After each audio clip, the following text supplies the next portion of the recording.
Alrighty, time for another edition of Science Sunday. We're here in our capital city at the Connecticut Science Center with Aoife Ryle. Good morning. Good morning.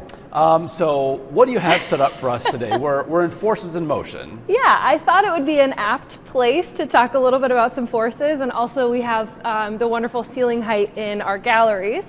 Because I have here a bowling ball that is suspended on this pretty long cable up to our rafters here. So all the way up to the top. This is a really big pendulum, basically. And so I'm going to try not to hit myself in the face. That's always a good goal. With a bowling ball. Yeah. Normally just go down an alley, not in the direction of a human. Yeah.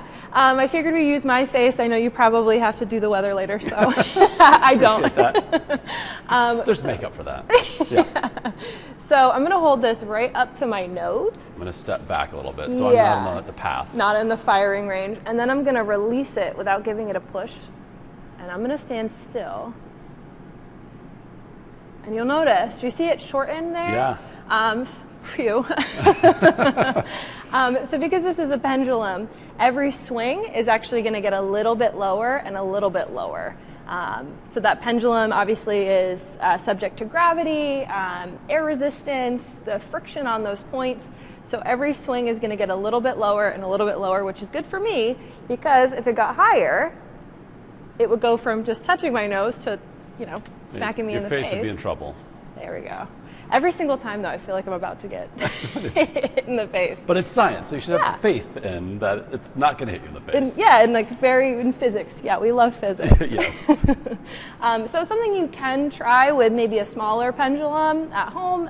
You just want to have it, centered in the middle, hung from a fixed point. It can't be a point that moves. Yes.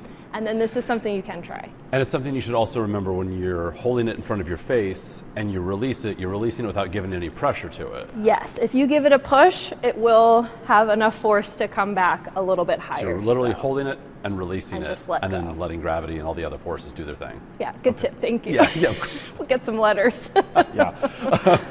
So we're in forces in motion, yes, where people can come visit. There's so much to do in the entire Science Center, over 165 interactive exhibits, and a good day to perhaps do so is on Election Day. Yeah, so a lot of schools are closed for Election Day, and so after you vote, bring the family down to the Science Center. We'll be open 10 to 4. Like you said, all the galleries, Force of Illusions is still here. Come see a movie, go to the butterfly encounter, lots of stuff. Good stuff. And typically on a Tuesday, this time of year, the Science Center is not open. Yeah. So a real special day on Election Day for visitors to come and check it out. All right, Aoife, thank you so much. And of course, we'll see you for another edition of Science Sunday next weekend.